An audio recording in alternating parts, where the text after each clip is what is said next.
बड़ी बाजी शाहीना जब भी मेरे घर आती तो मेरे ससुराल में आकर हर चीज़ को गौर देखती। मैं उनसे कहती, बाजी शाहीना आप इतने गौर से क्या देखती हैं? मेरे कान में कहने लगी, नाजू मैं शक नहीं कर रही, मगर मुझे क्यों लगता है जब भी मैं तेरे ससुराल आती हूँ तेरी ये नंद एक ही जगह बैठी रहती है। कभी यहाँ से झाड़ू लगाती है, कभी आसपास फिरती है, तो कभी इस जगह के ऊपर ही बैठ जाती है। बाजी शाहीना की बात सुनकर मैं ज़ोर से हंस पड़ी। बाजी शाहीना तुम होश में तो हो? कैसी बातें कर रही हो? शक की भी कोई हद होती है। अब तुमने एक नई बात निकाली। भला सादिया एक ही जगह क्यों बैठेगी? इसको यहाँ से कौन सा खजाना मिलता है? तुम नहीं समझती नाजू, तुम मासूम हो, मगर मैं जान गई हूँ कि तुम्हारी नंद का ज़रूर कोई न कोई चक्कर है। वरना मैं जब आती हूँ ना, ये इधर ही होती है ना इधर, हर वक्त तुम्हारे घर के चूल्हे के आसपास ही क्यों मंडलाती रहती है? कोई तो वजह होगी ना। बाजी की बात बिल्कुल बेतुकी थी। मैंने उन पर यकीन न किया और हंसकर टाल दिया। मगर बाजी के जाने के बाद ये बात बार बार मुझे याद आने लगी। मैंने सोचा, देखूं तो सही कि मेरी नंद वाकई ऐसा ही करती है या नहीं। ऐसा ही हुआ। बाजी शाहीना की बात बिल्कुल सही थी। मेरी नंद सुबह नाश्ता पकाने के बाद चूल्हे के पास से सफाई करती, फिर थोड़ी देर बाद ही कहती, चूल्हा गंदा हो गया है, इसके ऊपर नए सिरे से मिट्टी और पानी लगाती हूँ। तब तक दोपहर के खाने का वक्त हो जाता। वो वहीं पर बैठकर बर्तन धोती, फिर दोपहर की रोटियां बनाती और उसकी नज़रें दरवाजे पर टिकी होती। दोपहर के वक्त सब लोग अपने अपने कमरों में सोए होते, तब तक तो यहाँ कोई और न होता, मगर मेरी नंद का पहरा फिर भी यहाँ पर लगा रहता। ये बात बड़ी हैरानकुन थी। मुझे उसकी समझ नहीं आई। मैं मजबूर होकर सोचने लगी, आखिर सादिया ये बैतुल खला कब जाती है? तब मुझे महसूस हुआ कि सादिया के बैतुल खला जाने का भी एक वक्त मुकर्रर है, जब मेरी सास वहाँ बैठकर खाना खा रही होती है या रोटियां डाल रही होती है, तभी सादिया बैतुल खला जाती है। इसके अलावा वो वहाँ से हिलती तक ना थी। अब मैंने एक दिन सोचा कि मैं सबके सामने सादिया से कहूँगी कि जाकर मेरे लिए पानी ले आओ। मैं खुद वहाँ पर बैठूंगी और सबके सामने वो जगह खोदूंगी। देखूं तो सही वहाँ पर ऐसा क्या खजाना दफन है कि सादिया बेगम वहाँ से हिलती तक नहीं। शाम का वक्त था, हम सब बैठे चाय पी रहे थे। तब मेरे दांत में अचानक से दर्द उठा। सादिया मेरी बहन, जल्दी जाकर मेरे लिए लौंग ले आओ। मैंने दर्द का बहाना बनाकर सादिया से लौंग लाने का कहा। जानती थी कि उसे काफ़ी देर लग जाएगी। तब तक मैं कोई न कोई बहाना बनाकर सबके सामने ये जगह खोदूंगी कि इसमें क्या है, मगर ऐसा ना हुआ। सादिया ने तो अपनी टांग पकड़ ली। हाय भाभी, मेरी तो टांग सुन हो गई है, अम्मा आप लाकर दे देना। भाभी को मेरी सास सादा सी थी, बेटी के कहने पर उठ गई। मुझे जाकर मसाले के डब्बों से लौंग लाकर दे दिए। मेरे ये बहाना भी बेकार रह गया। सादिया ने मेरे हर मंसूबे पर पानी फेर दिया। उसके सामने भी मैंने एक दो बार ये जगह खोदने की कोशिश की तो उसने मुझे सख्ती से मना कर दिया। कहने लगी, मैंने और अम्मा ने बड़ी ही मोहब्बत और एहतियात से ये जगह बनाई है, तुम हो के इसे खोदने चली हो। ऐसा मत करो, घर में बेबरकती होती है। सादिया की बात सुनकर सास भी मेरे सर हो जाती। यूं ये बात इधर की उधर रह जाती।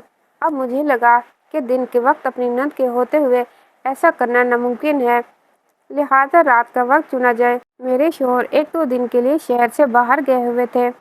उस दिन मैंने सोचा कि अपने कमरे से निकलकर रात को चूल्हे वाली जगह को मैं खोदूंगी, देखूंगी कि वहाँ पर क्या है। रात हुई, सब लोग तकरीबन सो गए। 10 बजे का वक्त था। गांव में रातें जल्दी हो जाती हैं, मगर मुझे याद आया कि हमारे किचन के बाहर जो टीन का दरवाज़ा है वो तो किसी इंजन से भी ज़्यादा शोर करता है। इसलिए मैं वहाँ से जाकर दबे कदमों जाकर वापस आ गई, क्योंकि अगर मैं उस वक्त जाकर टीन का दरवाज़ा खोलने की कोशिश करती तो यकीनन शोर से सब लोग जाग जाते या किसी न किसी को खबर तो हो ही जाती। मैं अपना काम आराम से न कर पाती। वापस आकर सोचने लगी कि कल सरे शाम ही दरवाज़ा खुला छोड़ दूंगी।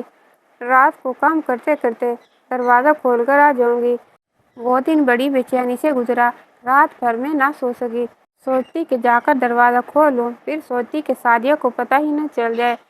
वो जो इतनी चौकन्नी रहती है, जाहिर है ये खबर भी तो रखती होगी कि कौन उसके खजाने के पास आकर मंडलाता है। उस दिन सादिया मेरी आंखों के सामने ही रही। वो मुझे अजीब नज़रों से देख रही थी, बात बात पर एक ही लफ्ज़ चबा चबा कर अता करती और मेरी तरफ गौर से देखती। जैसे मैं उसकी बहुत बड़ी मुजरिम हूँ। मैंने उस बात को नज़रअंदाज कर दिया। अब रात को खाना पकाने के बाद मैंने चुपके से वो टीन का दरवाज़ा खोल दिया। आज मेरी बाकी तैयारी भी मुकम्मल थी। मैंने देख लिया था कि मेरी नंद और सास के सोने के बाद मैं ये राज मालूम करके ही रहूँगी। ये भी सोचा कि अगर सास ने ऐन वक्त पर आकर मुझे देख लिया तो वो तो यही कहेंगी कि मैं तावीज़ छुपा रही हूँ, क्योंकि गांव की औरतों की ज़हनियत यही होती है। इसके लिए भी मैंने पहले से ही बहाना सोच लिया। अब मेरे पास कोई वजह नहीं थी कि मैं अपने इस काम से रुक पाती। रात का वक्त हुआ, मेरे शोहर आज भी घर नहीं थे। मैंने वो कुदार ले ली जिसे मैंने चूल्हे वाली मिट्टी खोदनी थी और चुपके से अपने कमरे से बाहर आ गई। इधर उधर देखा, चारसू अंधेरा छाया हुआ था। मैं दबे कदमों आगे बढ़ रही थी। मेरी तवक्को के ऐन मुताबिक किचन का दरवाज़ा खुला हुआ था। मेरे पास लाइटर की टॉर्च भी मौजूद थी। मैंने उसे ऑन कर लिया और जैसे ही मैं किचन के दरवाजे के अंदर दाखिल हुई, मेरी चीख निकलते निकलते रह गई। सामने किचन में काले रंग की चादर ओढ़े कोई बैठा हुआ था। उस शख्स का वजूद फैला हुआ था और काली चादर इतनी खौफनाक लग रही थी कि मेरा दम निकलते निकलते बचा, इससे पहले कि मैं वापस पलटकर भागती। मैंने पीछे पलटकर देखा तो मेरी जान में जान आई और साथ ही शर्मिंदगी भी हुई। वो कोई और नहीं, मेरी अपनी नंद सादिया थी। उसके चेहरे पर गुस्सा भी था और तंज भरी मुस्कुराहट भी। तुम्हारी नीयत मैं अच्छी तरह से जानती हूँ। पहले भी तुम इस जगह के चक्कर लगाती रही हो। तुम्हारी आंखों में साफ लालच नजर आ रही थी। मैं जान गई थी कि तुम क्या करोगी, इसीलिए इसी दिन के लिए मैंने इस जगह का पहरा देती हूँ। जानती हो ना कि ये मुतबर्रक जगह है, मगर तुम तो इसे खोदने के पीछे ही पड़ गई हो। क्या करना चाहती हो? क्या मेरे और अम्मा के खिलाफ इसमें तावीज़ दबाने का इरादा है? इस घर का रिस्क कम करना चाहती हो? मेरी नंद मेरे सामने मेरी बेइज्जती किए जा रही थी और मैं खामोश खड़ी थी। मेरे पास कोई जवाब भी तो नहीं था। मैंने हरकत ही ऐसी की थी कि उसे मुझ पर शक हो गया था। अब सिवाय उसकी बातें और कोसने सुनने के मेरे पास और कोई चारा भी नहीं था। मैं सर झुकाए खड़ी रही। खबरदार, अगर आइंदा तुमने यहाँ आने की कोशिश भी की, मैं तुम्हारी ज़बान खींच लूँगी और काट दूँगी। यहाँ से जाओ और दोबारा मत आना। मेरी नंद ने मुझे इस कदर सख्त अल्फाज में तनबीह की कि मैं मजबूरन वहाँ से लौट आई। अब मेरे पास कोई चारा नहीं था सिवाय उसके कि इस बात को यहीं भूल जाऊँ, क्योंकि नंद के सामने होते हुए भी मैं इस जगह को खोदना तो दूर की आसपास के जाने के बारे में भी नहीं सोच सकती थी। उस दिन के बाद मेरी नंद का रवैया मेरे साथ बदल गया। वो जो मेरे साथ हर वक्त हंसती बोलती रहती थी, अब बिल्कुल खामोश हो गई थी।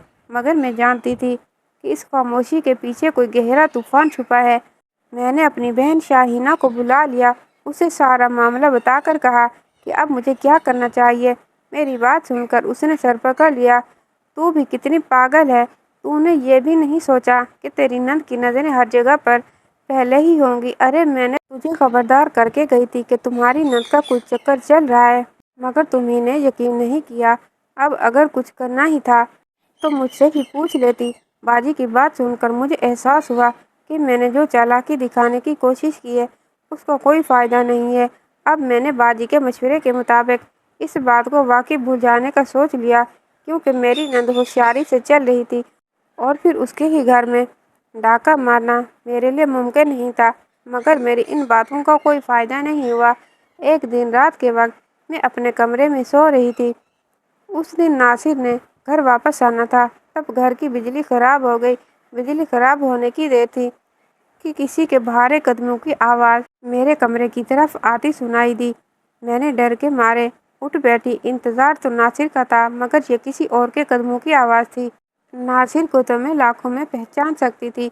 ये आवाज़ सुनकर मैं डर गई। इससे पहले कि उठकर मैं यहाँ से भागती, मुझे बैरूनी दरवाजे से एक शख्स अंदर दाखिल होता दिखाई दिया और दरवाजे में खड़े होने की वजह से उस शख्स का वजूद अच्छे से नज़र आ रहा था। वो हट्टा-कट्टा रहीम शहीम आदमी था। मैं अपने बेड पर दराज थी। इससे पहले कि वो आगे बढ़ता, मैं बेड के नीचे घुस गई। यहाँ पर मुझे डर बहुत लग रहा था। कॉकरोच, छिपकली, तरह तरह के कीड़े मकोड़े कच्चे घरों में होते हैं, मगर अपनी इज्जत बचाने की खातिर मैं कोई भी जख्म खाने को तैयार थी। उसी वक्त बिजली दोबारा से ऑन हुई और मेरे कमरे में रोशनी फैल गई। तब बाहर एक शोर सा बुलंद हुआ और वो शख्स मेरे कमरे से बाहर भागा और मैं फूली सांसों के साथ बेड के नीचे से निकली और कमरे से बाहर आ गई। देखा तो नासिर भी आ गए थे। उन्होंने उस शख्स को जो मेरे कमरे से भागते हुए देखा तो आग बबूला हो गए। उन्हें मुझ पर शक होने लगा। एन उसी वक्त मेरी नंद आ गई। भाभी जान, ये चोर पहले मेरे कमरे में आया था। मैंने इसके सर पर चपेट मारकर भगा दिया तो भाभी के कमरे में घुस गया। यकीनन वो जेवरात चोरी करने आया होगा। वो देखें भाभी के कमरे की अलमारी, वो भी खुली पड़ी है। ये देखकर मैं हैरान रह गई कि मेरे कमरे के जेवरात वाली अलमारी वाकई खुली हुई थी। मेरे शोहर का गुस्सा यकदम हमदर्दी में बदल गया। अच्छा, तुम लोग फिक्र नहीं करो, मैं इस बेगैरत इंसान को खुद देख लूँगा। वो गुस्से में बड़बड़ाते हुए घर से बाहर निकल गए। तब मेरी नंद की आंखों में शैतानी मुस्कुराहट फैल गई। शोहर के जाने के बाद वो मेरे करीब आई और बोली, देख लिया, मैंने तुम्हें जिंदगी और मौत की कश्मकश से बचाया। अगर मैं अपनी गवाही के बजाय तुम पर इल्ज़ाम लगा देती तो तुम कहीं की ना रहती। जानती हो ना, मैं चाहूँ तो कुछ भी कर सकती हूँ। उसने मगरूर से लहजे में कहा, मगर मैंने सोचा मैं तुम्हें बचा लूँ। अब तुम इस घर से कहाँ जाओगी? बिल आखिर लेकिन एक बात कान खोल कर सुन लो। अगर तुमने मेरे मामलात में आने की कोशिश की तो मुझसे बुरा कोई नहीं होगा। मैं तुम्हें इस घर से ही निकलवा दूंगी। तुम्हारे साथ ऐसा सलूक करवाऊंगी कि तुम सारी जिंदगी मुंह दिखाने के काबिल नहीं रहोगी। नंद की बातें सुनकर मैं अंदर तक लरज गई। सादिया बाजी, मैं तो अब आपके मामलात में पढ़ना भी छोड़ दिया है। उस दिन के बाद मैं चूल्हे वाली जगह पर नहीं गई। मैंने उनसे हाथ जोड़कर माफ़ी मांगी। खुदा के लिए कोई ऐसी बात मत कीजिएगा कि मेरे शोहर का मुझ पर से यकीन ना रहे। मैं रोती हुई अपने कमरे में आ गई। थोड़ी देर बाद नासिर आए तो मुझे तसल्ली देने लगे। मैंने भी उन्हें बताया कि मैं बहुत डर गई थी। उस चोर के आने की वजह से मैंने खुद को बेड के नीचे छुपा लिया था। डर था कि कहीं कुछ काट न ले। उन्होंने मेरी बड़ी हौसला अफजाई की। हमने बहादुरी से उस चोर के आने का मुकाबला किया। हालांकि ऐसी कोई बात थी नहीं। मैं उस बात से मुतमिन हो गई थी कि अब मेरी नंद मेरे साथ ऐसा कुछ ना करेगी, क्योंकि अब मैंने भी उसके मामलात में दखल देना छोड़ दिया था। मगर एक दिन ऐसा वाक़या हुआ जिसने सारी बाजी पलट कर रख दी। हुआ यूं के दरवाजे पर दस्तक हुई। उस दिन मेरी नंद अपने किसी काम से कमरे में बैठी थी। दरवाज़ा मैंने खोल दिया। सामने डाकिया खड़ा था। उसने सादिया के नाम पर एक चिट्ठी दी और चला गया। सादिया को इस बात की खबर फौरन हो गई। वो भागती हुई बाहर आई, लेकिन ऐन उसी वक्त सादिया का दूसरा भाई घर के अंदर आ गया। अब सादिया उसके सामने तो मुझसे चिट्ठी मांगने से ही रही। मैंने भी चालाकी दिखाई और फौरन से अपने कमरे में चली गई। चिट्ठी मेरे पास ही थी। सादिया आवाज़ें देती, इशारे करती रह गई। मैंने एक न सुनी। मुझे पक्का यकीन था कि मेरे हाथ में मेरी नंद की कोई कमज़ोरी लग चुकी है। मैंने वो ख़त अपने कमरे में पढ़ना शुरू किया। उसे देखकर तो मेरे होशो हवास उड़ गए। मेरी नंद ने जो मंसूबा बनाया हुआ था वो तो किसी चोर और डाकू से भी ज़्यादा मुनज़्ज़म था। ख़त में लिखा था, जाने अजीज़, तुम मायूस मत हो जाना। मैं जानता हूँ तुमने मेरे लिए क्या क्या कुर्बानियाँ दी हैं, मगर मैं जल्द तुम्हें लेने आऊँगा। 2 दिन के बाद मेरे माँ बाप आएंगे। तुम वो सारी चीज़ें तैयार रखना। अगर तुम्हारे भाइयों ने रिश्ता नहीं दिया तो फिर उसी रात हम सब कुछ बांध कर शहर से बहुत दूर चले जाएंगे और दोबारा पलटकर कभी नहीं आएंगे। मैंने जब ये पढ़ा तो जान गई कि आखिर सादिया का राज क्या था जिसे वह मुझसे छुपा रही थी। सादिया के सामने ये खत रख दिया। पहले तो वो गुस्सा करने लगी, मगर जब फिर उसकी समझ में कोई बात ना आई तो उसने सारा राज उगल दिया। असल में सादिया बेवा थी। उसके पहले शोहर की वफात के बाद वो घर वापस आ गई थी, मगर उसने अपने घर से आते आते खासा जेवर और सोना वगैरह चोरी किया था और चोरी करने के बाद उसे अपने कमरे के सहन में दफन कर दिया। इस बात की किसी को कानो कान खबर ना हुई। जब सादिया के गम के बारे में सोच रहे थे कि सादिया बेचारी परेशान है, मगर सादिया ने तो कमाल की महारत से माल जेवर चोरी कर लिया कि बड़ा से बड़ा चोर भी शर्मा जाए। खैर, अब जो होना था वो तो हो गया था। सादिया ने बताया कि वो शकूर से सच्ची मोहब्बत करती है। शकूर ने ही उसे तरगीब दी थी कि वो घर से जेवर वगैरह उठा ले और इद्दत पूरी होने के बाद इसके साथ भाग चले। इस बात में कोई शक नहीं था कि सादिया के पहले शोहर की मौत हो गई थी और ये कि सादिया और शकूर एक दूसरे को पहले से ही पसंद करते थे, मगर इनकी शादी किसी वजह से नहीं हो पाई थी। गालबन सादिया के बाद पहले पक्की हो गई थी और शकूर रिश्ता लेकर बाद में आया। अब वो दोबारा एक होना चाहते थे, मगर इनका तरीका गलत था। میں نے اپنی نفس سے وعدہ کیا کہ میں تمہارا ساتھ تو دوں گی، مگر تمہیں بھی میری ایک بات ماننا پڑے گی۔ میں تمہارے بھائیوں کو قائل کروں گی کہ وہ تمہاری شادی شکور کے ساتھ کر دیں، مگر تمہیں یہ زیورات واپس کرنا ہوں گے، کیونکہ پہلے شوہر کی وفات کے بعد اس کے مال زیور پر تمہارا کوئی حق نہیں رہ جاتا۔ اگر تم زندگی کی سہل طریقے سے گزارنا چاہتی ہو تو شکور سے کہو نہ کہ وہ تمہارے لیے محنت کرے۔ تم کیوں اس کے لیے قربانی کا بکرا بن رہی ہو؟ میرے سمجھانے پر میری نند مان گئی، حالانکہ یہ ایک ناممکن سی بات تھی۔ خیر پھر سعدیہ نے میرے ساتھ وہ زیور اپنی ساس تک پہنچا دیا۔ میں اس کے ساتھ ہی گئی تھی۔ اس کی ساس نے ہمارا بہت شکریہ ادا کیا۔ سعدیہ نے کہا کہ یہ غلطی سے اس کے سوٹ کیس میں آ گیا تھا۔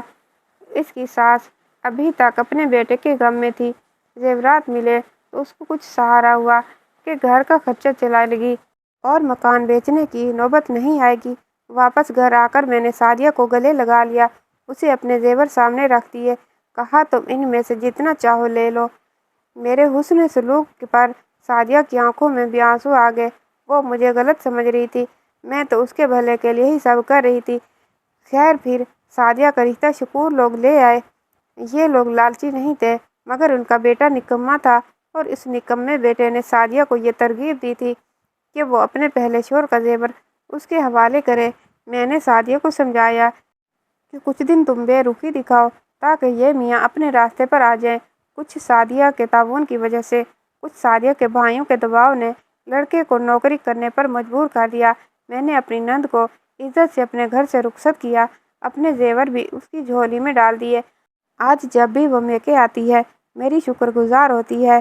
میں بھی خوش ہوں کہ میں نے روایتی بھابھیوں کی طرح اپنی نند کا پردہ چاک نہیں کیا اور نہ ہی اس کی چالاکیوں کو اپنی انا کا مسئلہ بنایا، بلکہ اس کی مدد کی اور نیکی کمائی اور دونوں گھروں کو برباد ہونے سے بھی بچا لیا۔ آج کی کہانی آپ کو کیسی لگی؟ کمنٹ سیکشن میں آپ کی رائے کا انتظار رہے گا، اور ہاں، اگر چینل پر نئے ہیں تو چینل کو سبسکرائب کیجیے گا، ویڈیو کو لائک اور شیئر کیجیے گا۔ انشاءاللہ تعالی اگلی کہانی کے ساتھ حاضر ہوں گے، تب تک کے لیے اللہ حافظ۔